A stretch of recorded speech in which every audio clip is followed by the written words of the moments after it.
Inside his house, the protagonist, Yuma Mitaka, a second-year high schooler, is watching the news about the large sinkhole that emerged near Harumi Pier.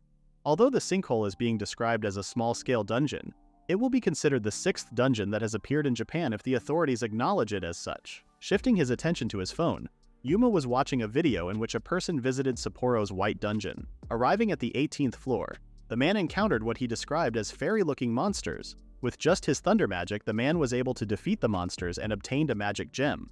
The man then informed his viewers that a pure white moonstone could fetch about 1.4 million yen. Yuma then turned his phone off, commenting that what he had just watched was a total joke. It has been 7 years since the dungeons emerged. At first, the underground labyrinths caused fear and anxiety.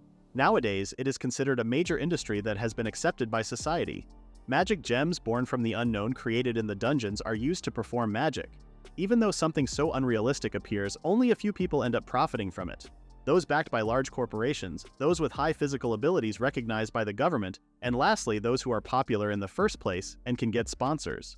Yuma thought about how unfair it was for people like him, where nothing changes and he does not even get a chance. Hearing his dog Musou outside, Yuma went out to check on him. Wondering if someone had entered the yard, Yuma decided to go out and check. Yuma admitted to himself that he was not smart or talented, which is why his life hadn't amounted to much. Yuma felt like he would never amount to anything until he found a hole in his yard. Taking out a flashlight, Yuma ducked and saw a strange cave inside the hole. Seeing an unfamiliar creature, Yuma wondered what it was. Returning to his home and checking through his phone, Yuma learned that the creature he found was a slime. The common colors for a slime are blue, light blue, red, and green. However, Yuma became more curious as the slime he found was different, which made him wonder if the creature he found was actually a slime. Watching the overseas dungeon news, Yuma learned that there is a different type of slime that is very quick and has a metallic color. Although there was no clear footage for Yuma to compare the slime with, he was quite convinced that it was the same thing. Yuma was shocked to hear that there was no report of such a slime being subjugated, making him think that if he defeated the metallic slime, he would be the first to achieve it in the world. Even though an opportunity to defeat a slime was in front of Yuma, he was very hesitant as he was not confident in himself. However, Yuma's mind was easily changed after watching the YouTuber mention that the magic gems dropped by monsters can be traded for many millions of yen. Holding a hammer, Yuma returned to the hole and stood in front of the cave. Although he was much bigger than the slime, Yuma was still afraid to approach the monster. Hitting the slime, Yuma realized that the slime was very hard.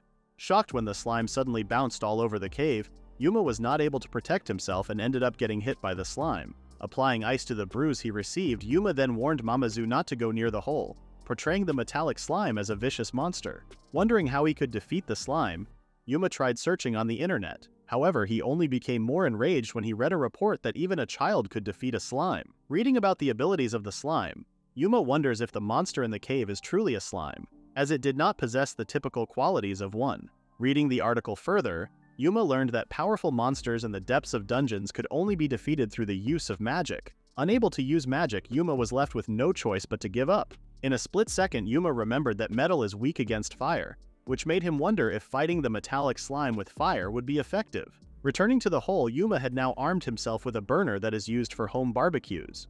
Seeing the metallic slime just sitting inside the cave, Yuma approached the slime slowly. Pointing the burner at the slime's face, Yuma was again surprised as the slime started to move, bouncing off the walls of the cave. After being struck by the slime on his leg, Yuma returned home feeling defeated. Finally deciding to give up, Yuma planned to pretend that he had not seen the slime in the first place and cover the hole with a board or even report it. Once again feeling the unfairness of the world, Yuma blamed the hole for bothering him and causing him pain. Thinking that he should no longer get involved, Yuma wondered why he was still invested. Checking through his belongings, Yuma found his cooling spray. Considering the effects of the cooling spray, Yuma thought about how it might work against the metallic slime. Yuma planned to stop the slime's movements with the cooling spray and attack it with the burner. With his final attempt, Yuma decided that if his plan still did not work, he would give up for good. As the slime went deeper into the cave, Yuma had no choice but to go inside. Initiating his plan, Yuma blasted the metallic slime with the cooling spray to hinder its movements. Seeing frost forming on its surface, Yuma then used the burner. Surprised by the huge fire, Yuma did not notice that the burner was using flammable gas. Realizing that he would have to be more careful not to injure himself, Yuma was puzzled as the gas stayed at the back of the hole and did not come out. Seeing an opportunity, Yuma believed that if he hit the weakened metallic slime now, it would be enough to defeat it. Smacking the slime with the hammer he had brought earlier, Yuma thought that he had finally defeated the slime after seeing only its broken shell.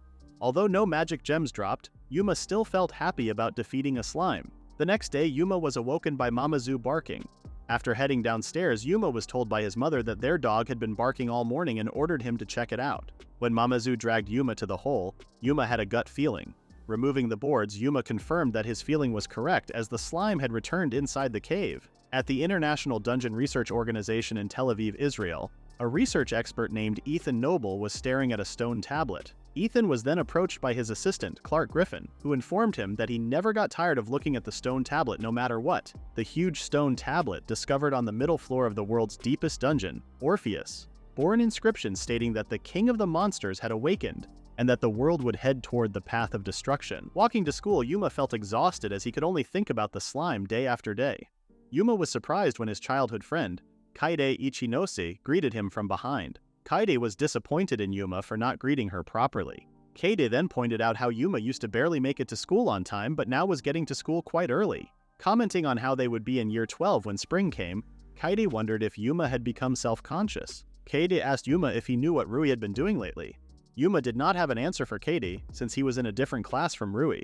Yuma was surprised when Kaede mentioned that Rui wanted to find work in the dungeoning business in the future. Calling Rui a bandwagoner, Yuma shared his thoughts about dungeoning being quite unstable.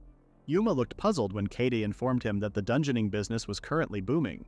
Kaede then shared with Yuma about the special types of dungeons, including the White Dungeon, which had the magic gems that could treat injuries and illnesses. Such reasons alone had gained the attention of healthcare companies, which some companies were now investing in.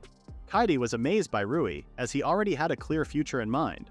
When Kaede asked Yuma if he had already thought about his future, Yuma suddenly felt empty and tried to avoid the question. Back in the hole, Yuma was watching trivia on his phone about monsters respawning regularly after being defeated. Such a system was being used by others to grind for magic gems to their heart's content. However, the downside of such a system was that the drop rate was about 1%. Seeing the metallic slime respawning back inside the cave, Yuma suddenly thought about how he would obtain one high-quality magic gem if he killed the metallic slime every day for 100 days.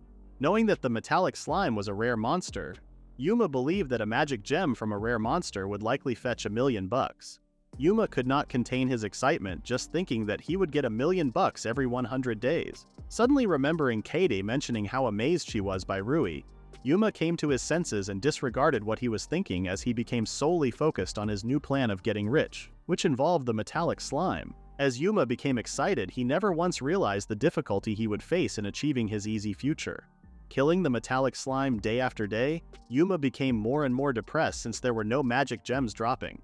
Realizing that his plan had a harsh road, Yuma was slowly depleting his pocket money from purchasing the cooling sprays and gas burners without making any profit. Seeing his master sob, Musou tried to cheer him up by licking his tears. Yuma then felt encouraged and thought to himself that he should not lose heart now, as the money he had invested would be paid back by the gem that was worth $1 million. Wondering if there was a sale for the cooling spray somewhere, Yuma again felt down when he remembered Kaede asking him about his future. Unsure about what lies ahead in his future, Yuma asked himself if he was really okay with what he was currently doing. As days and months passed by, Yuma finally met Rui, greeting him with a good morning. Seeing Rui carrying so many chocolates, Yuma realized that it was Valentine's Day. Impressed by how many chocolates Rui had received, Yuma asked him what he would do with the chocolates. After telling Yuma that he would share the chocolates with his family, Rui then offered some to Yuma, to which Yuma immediately refused and told Rui that he didn't like sweets. Yuma lied, as he had always loved sweets. Yuma remembered that Rui was interested in finding work in the dungeoning business and wondered if he should ask Rui personally. Kaede then asked Yuma if he had received any chocolates from her, as he hadn't gotten any in the past few years. Yuma looked clueless, as he had always received chocolates from Kaede. When school finally ended, Yuma was standing at the school gate when he was suddenly hit in the butt with a bag. Realizing that the person who threw the bag was Kaede, Yuma asked her not to hit him in the butt again. Kaede just snubbed Yuma, telling him how she had been thinking of giving him chocolates but couldn't do so since Yuma went home quickly. In reality, Yuma wasn't planning to go home right away. He had wanted to bump into Kaede and had ended up loitering around the school gates. Kaede then handed Yuma the chocolates she made, believing that Yuma wasn't getting any chocolates from anyone this year. Feeling embarrassed, Yuma told Kaede not to assume things, informing her that he had already received 1 or 2 chocolates. However, Yuma immediately shut his mouth when Kaede asked him to show the chocolates. After Yuma accepted defeat and thanked Kaede for the chocolates, Kaede then said her goodbyes. Unable to control his curiosity, Yuma asked Katie why she was giving him chocolates but not Rui. He felt embarrassed again when she pointed out how Rui received plenty of chocolates while Yuma didn't. As Yuma's childhood friend, Katie believed it was her responsibility to keep things balanced. The next day, Yuma was unleashing his anger on the metallic slime, as he couldn't believe that Katie only gave him chocolates out of pity. After killing the slime with a rock, Yuma's rage vanished and was replaced with emptiness. Thinking that nothing good ever happened to him, Yuma turned around about to exit the cave when all of a sudden a burst of flame emerged from the dead slime. Curious about what was happening, Yuma was shocked to see a magic gem floating in front of him. After killing metal slimes day after day, Yuma had finally received his reward on the 18th day. Returning home, Yuma could not contain his excitement after finally obtaining a magic gem. After killing the metal slime for half a year, Yuma wondered what he should buy with his 1 million. Thinking of the things he could buy, Yuma suddenly stopped and questioned if the item he obtained was really a magic gem, as he had imagined them to be sparkly. Looking at the item, Yuma realized that it looked more like iron. Searching for information about his drop item online, Yuma stumbled upon an article called Black Dungeon. In contrast to the White Dungeon, which produces magic gems with healing powers, the investigation and exploration of the Black Dungeon had not advanced, solely because it lacked popularity. The drops received when killing a monster inside the Black Dungeon were not magic gems but a metallic ore known as magic ore. There was data suggesting that magic ore boosts physical abilities, but one cannot feel the increase. The labor and results did not match, even pointing out that working out was a much faster way to achieve similar results. Therefore, the trade price of magic ores was extremely low. Putting the ore into his drawer, Yuma then lay down as he came to realize that the hole in his yard was none other than a black dungeon. Despite all of Yuma's struggles and the depletion of his pocket money, he felt that the reward he received was not enough. Remembering his conversation with Katie from 5 months ago, Yuma realized that in just 2 months he would be in year 12. Believing he was about to achieve his dream, Yuma felt deeply disappointed after spending not just his time but also his resources. With Cade's words now stuck in his head, Yuma thought that he now had to think about his future. Thinking about how Rui, who had already chosen his own path and was working towards it, Yuma snapped himself back and told himself that his problem had nothing to do with Rui. Yuma then encouraged himself to achieve his future at his own pace and to do his best moving forward. The next day came and Yuma was once again woken up by Musou barking. Still not fully awake, Yuma told Musou that he could now stop barking as he had already filled up the hole yesterday. However, Yuma was surprised to see that the hole was open and even found the slime back inside the cave.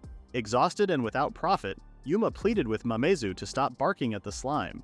Picking Musou up and bringing him inside the house, Yuma ended up receiving a lecture from his mother for being too noisy and disturbing the neighbors. Yuma was left with no other choice but to return to the cave with the slime. Back in his room, Yuma kept sobbing as he could no longer take the disappointment. Regretting not reporting the Black Dungeon to the authorities, Yuma was now left with no other option but to accept his fate, which included being scolded. He blamed the item for being a magic ore instead of a magic gem, which made him feel depressed.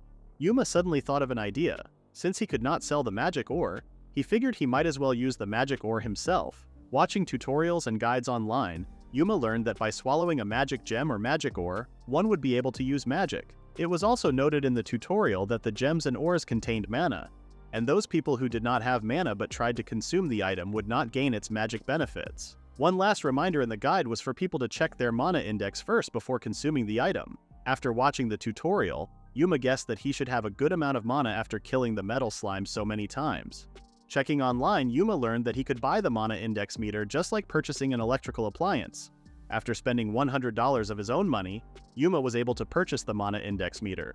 Obtaining the device at a cheap price even though it was second-hand, Yuma still thought that the purchase was a win. Feeling excited, Yuma could not wait to test out the mana index meter. However, when he tried to turn it on and off, the device remained silent. Yuma immediately returned to the store and complained to the staff that the device he bought from them was broken. The staff apologized at first, but then informed Yuma that there was no malfunction in the device after testing it. To prove to Yuma that the device was working properly, the staff presented 3 types of magic gems that had different index readings. Yuma looked puzzled after witnessing how the device worked just fine. When Yuma mentioned measuring the magic ore, the staff then remembered how magic ores generally have a low mana index. Upon learning that if the index is low, it would not show up in the reading at all, Yuma then mentioned using the device to scan his own mana index, asking the staff if he also had low mana since the device did not show any reading when he used it. The staff guessed that Yuma had misunderstood something and explained that humans can only absorb a part of the mana from the monsters they kill. If one defeats a monster with a mana index of 100, their own mana index will increase by only 1. Yuma faced the realization that his hard work of defeating the slime multiple times would never amount to significantly increasing his mana index. Yuma was once again sobbing while swinging at the park, realizing that he had wasted $100 on something that could not even help him. Yuma then encouraged himself not to give up after killing so many slimes, refusing to believe that he had not gained any magic at all. Yuma was also hesitant to swallow the magic ore without checking properly, as he did not want to defecate a 2-centimeter iron lump. Startled by a flyer that landed on his leg, Yuma's eyes glowed when he saw that the flyer was for a free mana index reading at the blue dungeon. Arriving at the dungeon, Yuma immediately headed to the mana measuring room. Nervous, Yuma prayed that his hard-earned money would not be in vain. However, after receiving the test result, Yuma realized that the half-year he spent defeating the metal slimes did not increase his mana index at all. The staff then explained to Yuma that their device could measure down to 0.01 units, which meant that there would be no error on their part. Seeing Yuma slowly leaving, the examiner laughed at Yuma for trying to test out if he had mana. As the examiner mentioned that killing multiple slimes would not increase a person's mana, he was surprised when their machine suddenly malfunctioned. The examiners were left wondering if the machine was broken, as it just kept spitting out blank paper. The examiners still did not believe that the machine would just break down, as it was worth millions of dollars. Yuma could not hold back his tears as he stared at the zeros shown on his mana index meter result. Depressed that half a year's worth of effort had amounted to nothing, Yuma noticed the sign for the blue dungeon and remembered that the dungeon was also in the same place. Taking the trouble to visit the place, Yuma decided to at least have a look inside. Yuma saw a woman reminding everyone who planned to enter the dungeon to prepare themselves before going in. Yuma wondered if preparing was really necessary, as he believed that the blue dungeon was just a slightly larger version of the hole in his garden. Yuma's jaw dropped as he did not expect the hole to be so large. Seeing the hole's enormous size, Yuma was curious if dungeons could really reach such a size. A staff member then approached Yuma, asking him if he was a first-timer. After checking Yuma's entry pass, the staff then reassured him that he would be fine on floor 1, as there would not be any danger there. Yuma was puzzled when the staff asked him if he had brought weapons with him for defeating the monsters inside the dungeon. Yuma then remembered that when he bought the mana index meter, he had seen a stall that sold stun guns and batons. When Yuma told the staff that he had not brought any weapon, the staff then presented a variety of weapons for Yuma to choose from. When Yuma asked if it was really okay for him to use the weapons, the staff reassured him that it was fine, as long as he returned the weapon afterward. Yuma ended up choosing a hammer, as he felt it was the right fit for him due to the experience he had against the metal slime. After taking the stairs, Yuma finally reached the doors of floor 1. Entering the floor, Yuma was amazed by the structure alone. Yuma had not expected the floor to still have light even after going so far down. However, Yuma believed that the reason the place did not feel dark was the many people on the floor. Observing all the people on the floor, Yuma realized that they were all formed into groups, which left him alone. Since everyone was looking for monsters, Yuma decided to take the opportunity and fight a monster in the blue dungeon. However, he wondered if there were still any monsters left with so many people on the floor. Noticing something moving beside him, Yuma turned and found an ordinary slime. Not expecting the slime to be so slow, Yuma could not help but compare it to the slime in his garden that jumped all over the place. Yuma used the hammer to attack the slime, which surprised him with how easily he defeated one. Yuma remembered that defeating a slime would not increase his mana index, which depressed him even more, as he asked himself the point of his hard work over the past 6 months. Regardless of his depressed state, Yuma still continued to hunt down slimes. After killing 6 slimes and more, Yuma was becoming more annoyed that he still hadn't gotten a single item drop. Yuma overheard a woman nearby talking about how she had obtained a 0.2 carat blue sky aquamarine magic gem, and believed that it was worth around 2,000 yen. Instead of selling the gem, the woman mentioned she would use it for herself so that she could use magic. After listening to the woman, Yuma wondered if his thinking was on the same level as an elementary schooler. Staring at his magic index result, Yuma accepted that he could never use magic no matter how many slimes he defeated. Meanwhile, at the International Dungeon Research Organization, Clark was approached by another researcher who asked him to pass along the envelope to Ethan. Clark asked the researcher if it was really okay for him to be the one to hand Ethan the envelope. The researcher then shares that he does not like Ethan, as he finds Ethan to be an odd and rude person. Even though Ethan is the type of person who judges things based on whether they are interesting or not, the researcher still cannot change the fact that Ethan is an outstanding scholar who was the first to discover mana. The researcher is certain that Ethan's expertise will be necessary for what he is handing over. Before leaving, the researcher tells Clark that he too should have a look at what is inside the envelope. After taking a look at the contents, Clark then passes it over to Ethan. According to the paper, mana is leaking out of the dungeons, and as time goes on, the amount will continue to increase. Both Clark and Ethan agreed that the situation itself would become a problem in the future. The reason why monsters are not coming out of the dungeons is that there is no mana above ground. However, if the mana continues to leak outside the dungeon, it will only be a matter of time before monsters start appearing on the surface. Ethan admits that the problem should be taken very seriously, but he does not think that it is an issue that requires them to panic for the time being.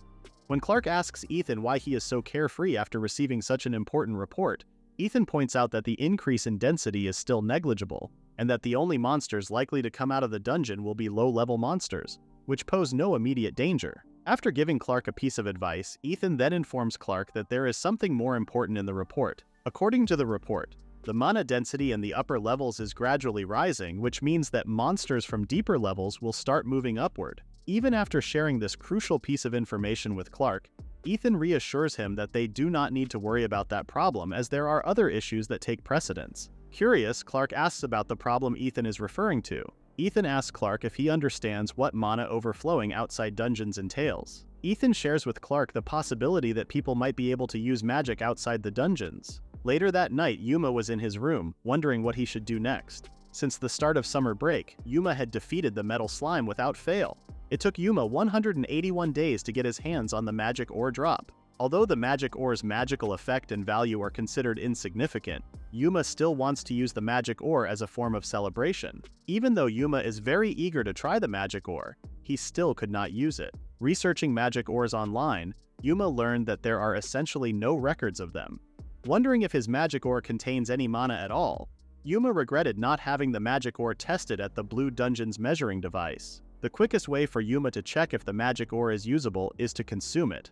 However, he is hesitant to do so, as he feels uneasy about the idea of an ore passing through his system. Using the internet, Yuma searched to see if it would be safe to pass a 2-centimeter ore. After disinfecting the magic ore and preparing some tea, Yuma then swallowed the ore but did not feel anything. When Yuma felt a warm sensation in his stomach, his eyes glowed as he happily wondered if he had managed to absorb the magic ore. Hoping that he would gain an impressive power, Yuma immediately went outside and started punching and kicking the air.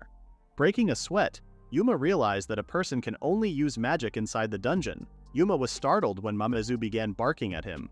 When Yuma tried to calm Mamazu down, he remembered that Mamazu only acted out when the metal slime was nearby and when he was hungry.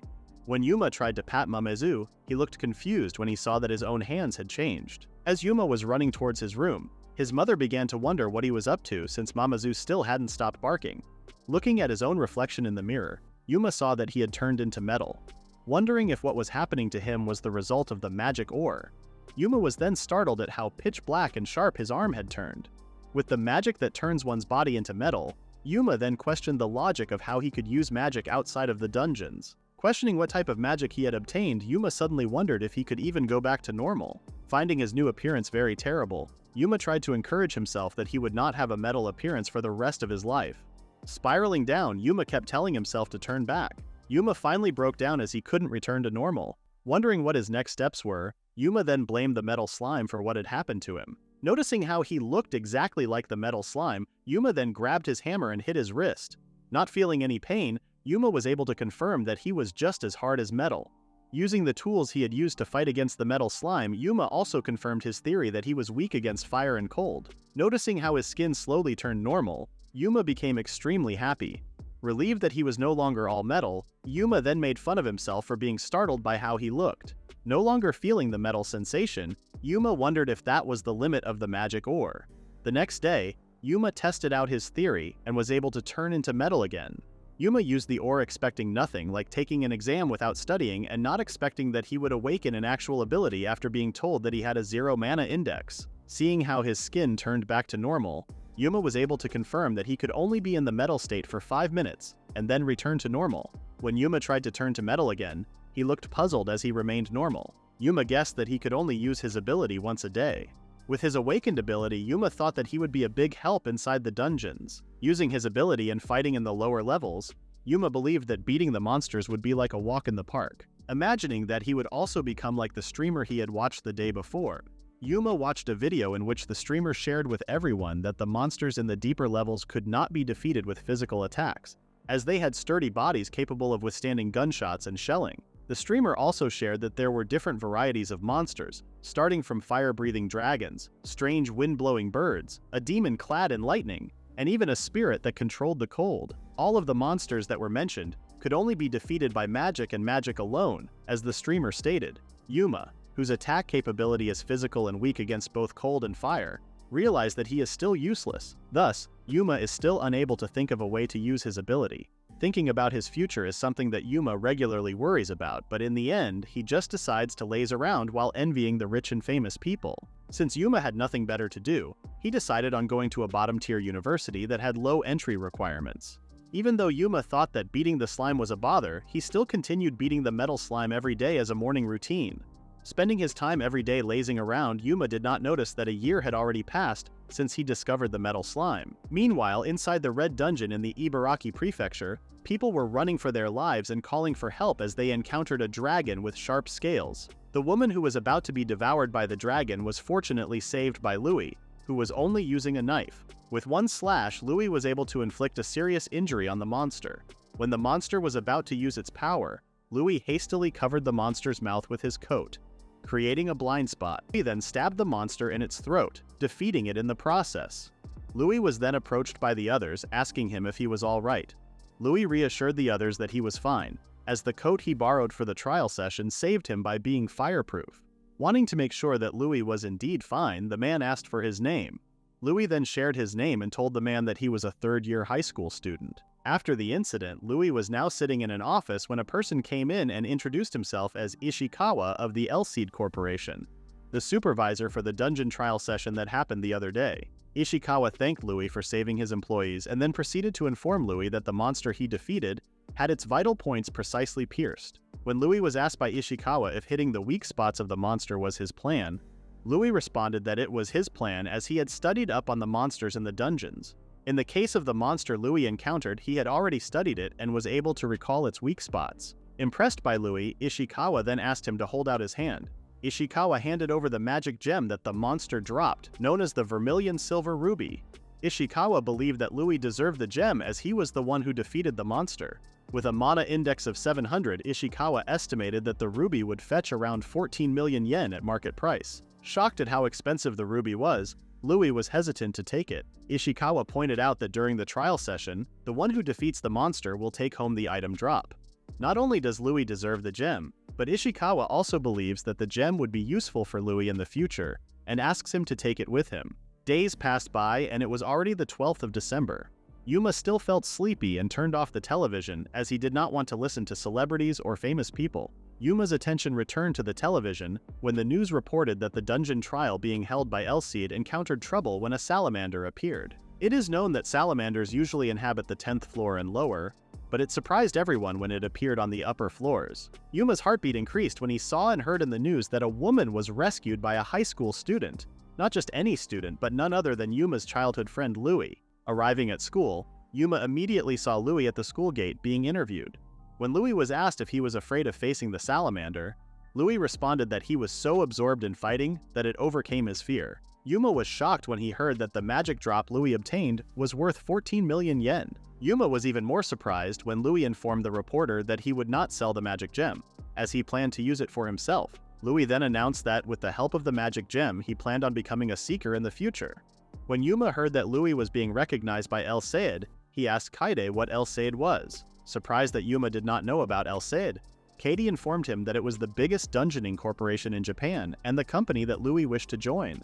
In order for Louis to get in, he planned to go to the National Training Institution after he graduated. The Seeker Training Institution is an institution that nurtures seekers. Kaede was in disbelief at how clueless Yuma really was, pointing out to Yuma that he did not care about dungeoning or his future, which was also the reason why he did not know much about the corporations affiliated with the profession.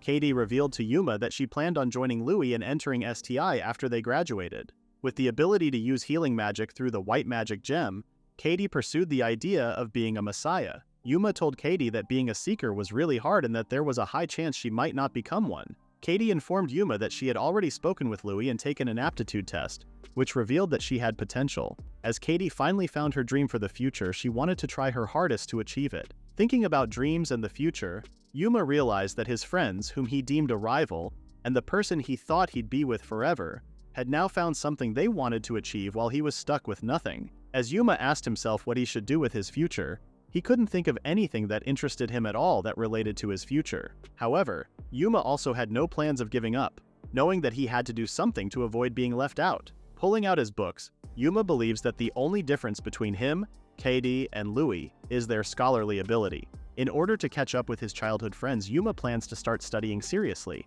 However, in just a matter of seconds, Yuma gives up. Yuma asks Musou if he has it in him to achieve his future. Having been unable to find any dreams or things he wanted to pursue, Yuma has been feeling lost. With no clear goal, Yuma does not know what to do, as he also could not find any motivation. Louie, Yuma's childhood friend, is an attractive guy with outstanding grades and is even good at any sport. Louie has all the best qualities that a woman would dream of in a man. With the latest news of Louie defeating the salamander, Yuma knows that Louie is now a step closer to achieving his dream. Kaede, also Yuma's childhood friend, used to poke fun at him and is a nosy person but is still a good person. What surprised Yuma was that Kaede had become more feminine, which is something new. Raised in a single-mother household, Katie had always dreamed of working in a place that helps people in need ever since they were kids. In the past, Katie wanted to enroll in nursing school, but now she has focused her attention on a new goal of becoming a messiah.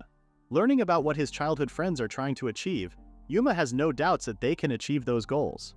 Seeing Louie and Katie heading toward their dreams, Yuma realized that whatever makes his friends so enviable yet radiant at the same time is something that he is unable to see. Yuma wished that he had something that he could wholeheartedly aim for. Deciding to continue with his daily routine since then, Yuma has been obtaining 2 or more magic ores and consuming them afterward. The duration of metallization was extended from 5 minutes to 15 minutes. However, it is still deemed a useless upgrade. Following his daily routine of defeating the metal slime, Yuma was shocked to find out that the metal slime had now returned as a golden slime. Aside from being golden, Yuma was also taken by surprise when the golden slime bounced much faster than the metal slime.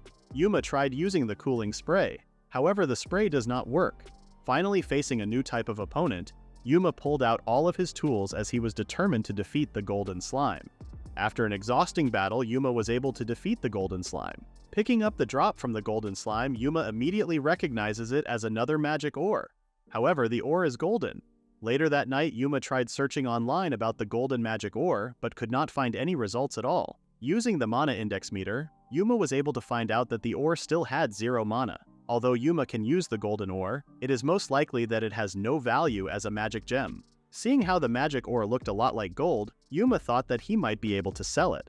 However, his hopes of selling the ore were immediately shut down, as there were many requirements needed for him to prove the gold's purity. Swallowing the magic ore, Yuma wondered what he should do if his body suddenly turned into gold. Calling forth his power, Yuma was puzzled as there were no changes in his appearance of being metal at all. Day after day, Yuma had been getting more magic ores than usual. Yuma himself was now finding the situation to be odd, as he had been killing metal slimes for a year and had only gotten 1 ore in that span of time. However, now magic ores had been dropping for 5 days straight.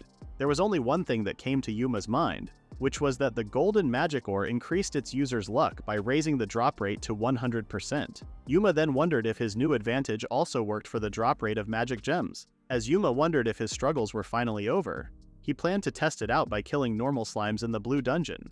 Yuma was so enthusiastic when going to the blue dungeon.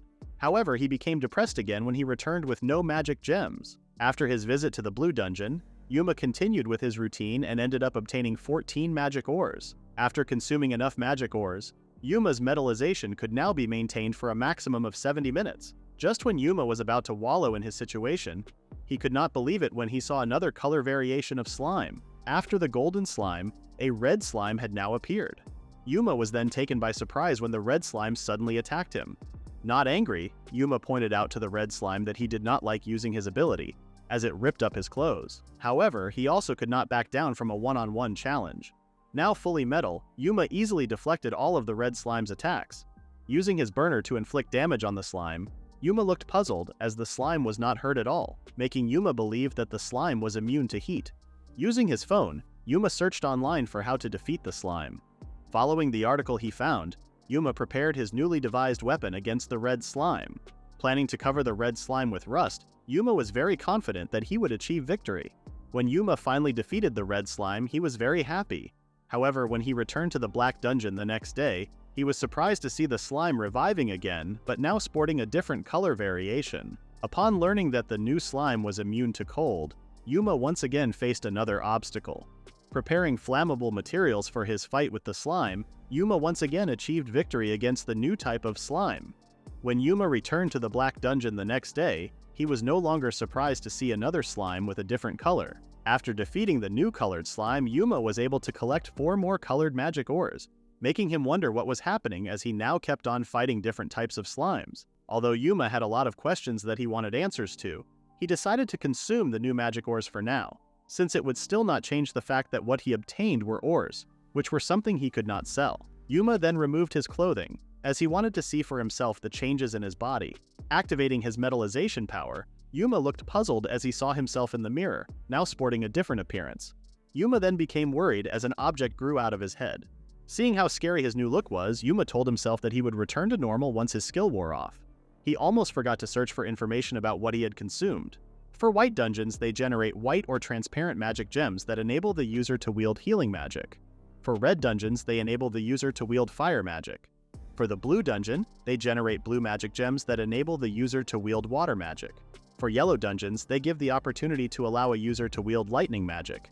Green dungeons enable the user to wield wind magic. Lastly, black dungeons generate magic gems that strengthen the user's body. Since the magic ores had the same color as the magic gems, Yuma assumed that each ore also had the same attribute as the corresponding dungeon. Testing out his theory, Yuma tried burning himself using the burner. Yuma became happy when he did not feel the heat. Testing out the cold spray, it was the same as with the burner, as he could not feel the cold. With red ores being fire resistant and blue ores being cold resistant, Yuma became more excited as he theorized that the other ores he consumed might also prove that he was resistant to the other elements that corresponded with the dungeon colors. Yuma now felt amazed with his newfound powers, as he was now fully resistant to fire, water, wind, and lightning. With his newfound powers, Yuma remembered that he still hadn't found his dream or goal to pursue. It didn't matter how much his body turned into metal or how much attribute resistance he acquired, as it still would not be useful in his daily life. Regardless of not having a goal, Yuma still wanted to acknowledge the reward he had gained from all of his hard work. Lying on his bed, Yuma assumed that the next color he might get would be white, which he looked forward to. However, what Yuma faced next was not a white slime, but a huge black slime instead. On the day that Yuma defeated the golden slime, Ethan wondered what was happening when he saw the researchers causing a commotion, only to find out that a Duke-ranked beast had been defeated. Based on their knowledge, only 2 Duke beasts and 1 Lord beast had been defeated, and the recent one was the 3rd Duke to be defeated. Ethan understood why there was so much commotion, since it had been 3 years since a unique monster had been defeated. What intrigued Ethan more was that it was a black ore that had been crushed. While the matter was still being confirmed, Clark assumed that the one who defeated a Duke beast must come from a significant clan. When Ethan mentioned the list of countries that have large black dungeons, Clark noted that Japan was also on the list, although the possibility was low due to the lack of progress in exploration. Ethan did not expect that there would be daring people who would dive into a black dungeon, knowing the low profit, which clearly was not worth the risk. Back in the present, Yuma could not believe that the slime that respawned was huge, making him feel relieved that slimes couldn't get out of the dungeon. With the new metal slime, Yuma wondered if he could really defeat such a monster. However, he also could not help but imagine the item drop if he defeated the slime. Using all of his resources, Yuma then transformed into his metal form, and realized that he had forgotten to take off his clothes. Not seeing the slime's attack, Yuma became nervous as he questioned what had happened. Looking back at the slime, Yuma noticed that the slime could now mold a variety of weapons. When Yuma received a hit from the slime, he was relieved to learn that he wasn't hurt, making him wonder if his metallic form was tougher than he expected. Seeing the slime molding different types of weapons, Yuma cried out as he deflected all of the attacks, informing the slime that the attacks would not work.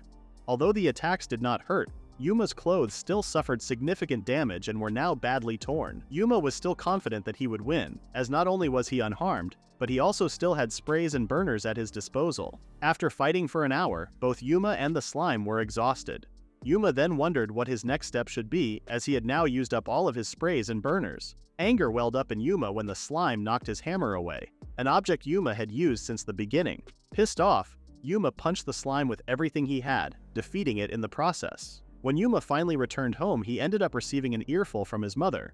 Staring at the magic stone he had obtained, Yuma felt confident and believed that his mana should have increased. Unfortunately, when Yuma scanned both himself and the magic ore, the device showed that they had a magic index of 0. After consuming the magic stone, Yuma initially felt a warm sensation inside him, but then later realized that the heat was much more intense than anything he had felt before. Relieved that the sensation had finally settled down, Yuma wondered if the feeling he experienced also caused a change in his appearance. Eager to test his new ability, Yuma forgot to take off his clothes as he activated his skill. Yuma looked puzzled as his transformation was now different, with black liquid covering his entire body, giving him a monster-like figure.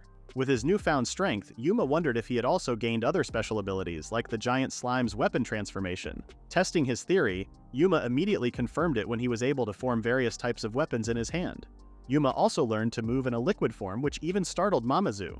At the same time Yuma was fighting the big slime, the chief researchers at the International Dungeon Research Organization were holding an emergency meeting. The researchers discussed the abnormal events surrounding the Orpheus tablet, which had been happening for 4 consecutive days. Chairman Maya Berger pointed out that 4 lords had been defeated in succession after the Black Duke was defeated 2 weeks ago.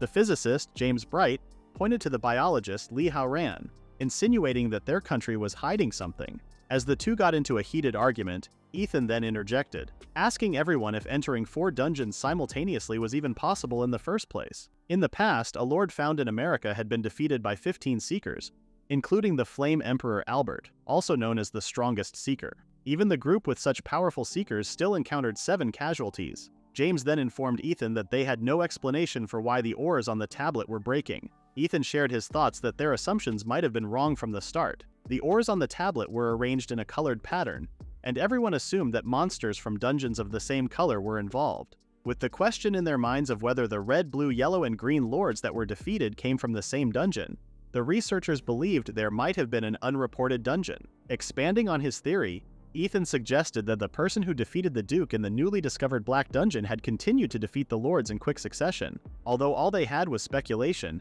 Ethan believed it was the only logical explanation they had. With the record of a Duke and lords being defeated, Ethan believed that the person who had defeated these high-ranked beasts was now on par with, or even stronger than, the world's strongest seeker groups. As James stood up, rejecting Ethan's theory as ridiculous, their meeting was suddenly interrupted by Clark, who informed them that one of the 6 kings, the Black King, had been defeated. Ethan smiled, believing that his theory might not be completely wrong. Yuma woke up feeling exhausted. The huge slime he killed the day before had consumed all his stock of cooling spray and burners. With no tools left to fight another metal slime, Yuma already anticipated that another strange slime might appear. After greeting Musou, he was surprised to find that Musou was no longer barking. When Yuma checked on the Black Dungeon, he was puzzled to see that the hole was no longer in the yard.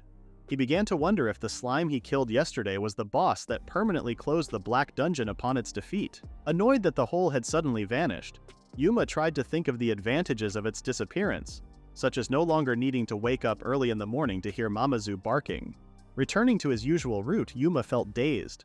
With the hole in his yard finally gone, he guessed that things would be less hectic from now on. He thought of what he could now keep with the Black Dungeon gone. Although the hole had caused him so much pain that he wished it would disappear, Yuma found it hard to understand the sense of loss he felt seeing it gone. He was startled when Kaidi suddenly shouted a greeting at him. After Yuma responded, Kaidi expressed surprise at how early he was heading to school, and shared her relief that he had finally woken up early for once.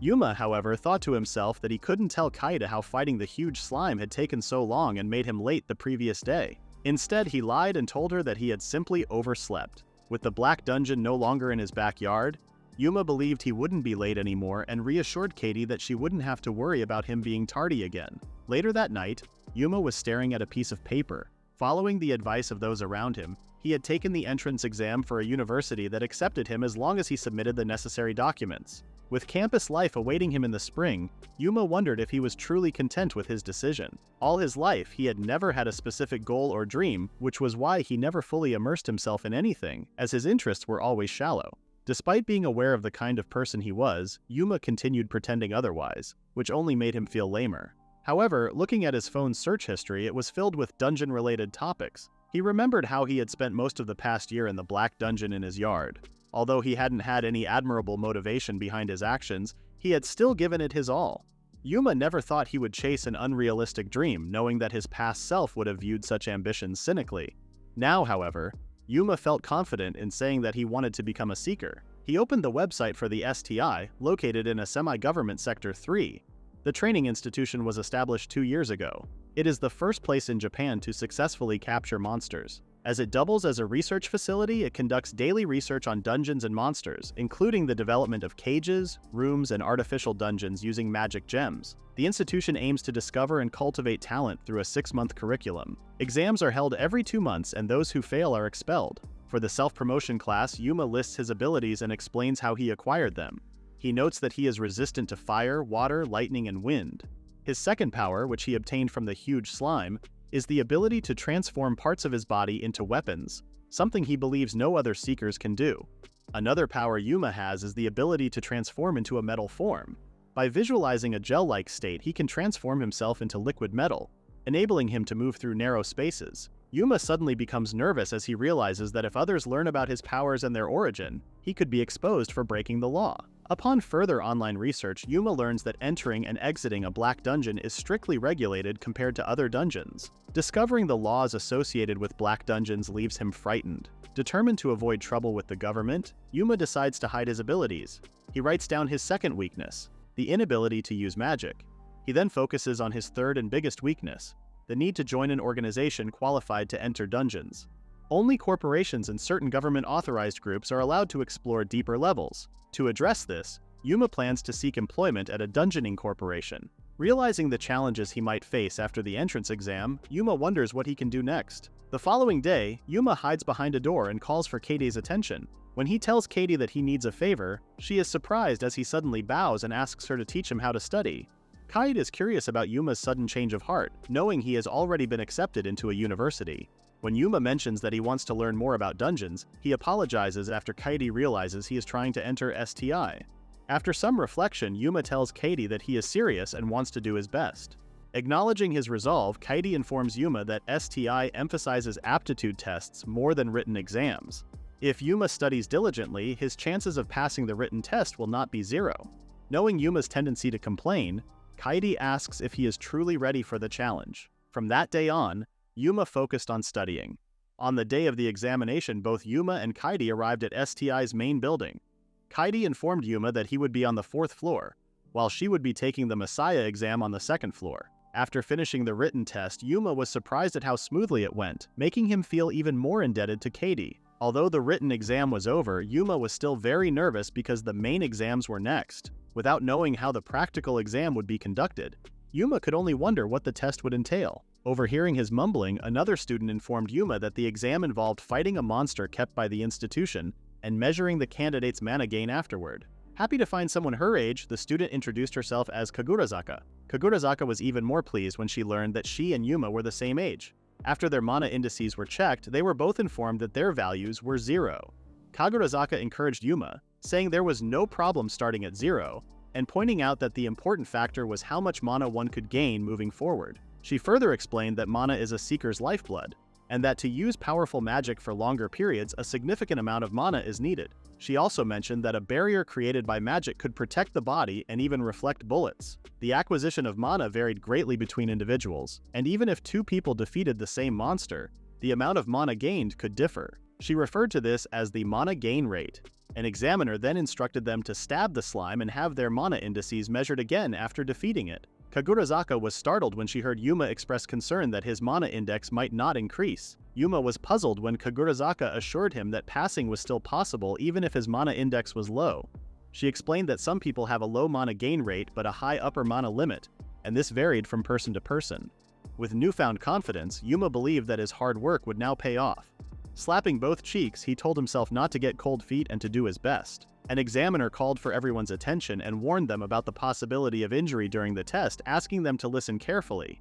Pointing behind him, the examiner informed them that it was the only artificial dungeon in Japan, and that the practical test would be held inside. That's the end at Chapter 8. Please view the comment below about the next part.